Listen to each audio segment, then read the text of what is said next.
Salut à toutes et surtout à tous. Aujourd'hui, on va faire un spécial homme.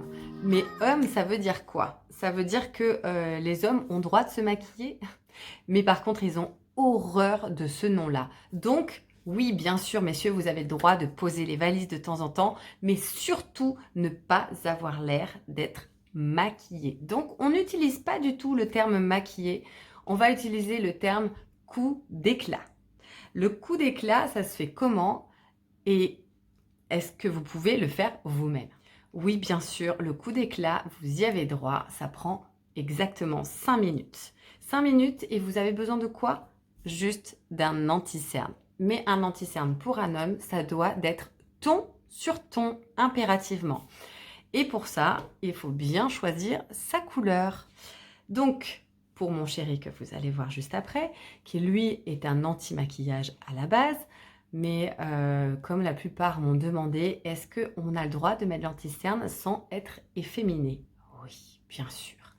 Du coup, il suffit juste de bien choisir sa couleur ton sur ton, un pinceau pour bien étirer la matière pour garder l'effet lumière.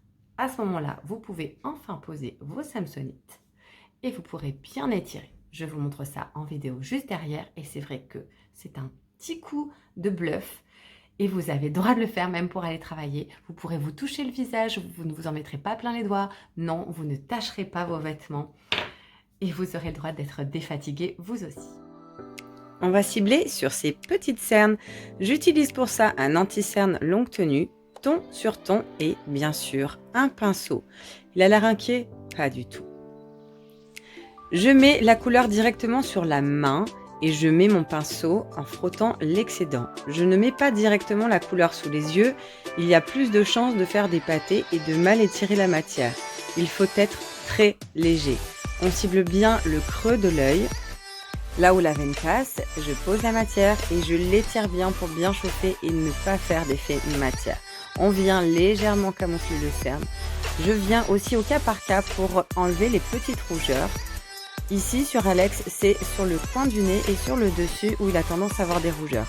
En utilisant un anti-cerne ton sur ton, vous pourrez corriger toutes vos petites imperfections, boutons, rougeurs ou cernes en mode invisible.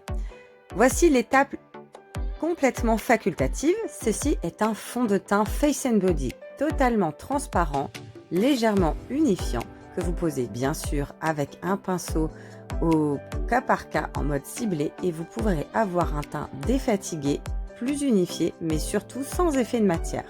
Si votre peau est plus grasse, vous pouvez la matifier avec des papiers matifiants et non pas une poudre. C'est encore plus naturel pour un résultat absolument invisible. À bientôt!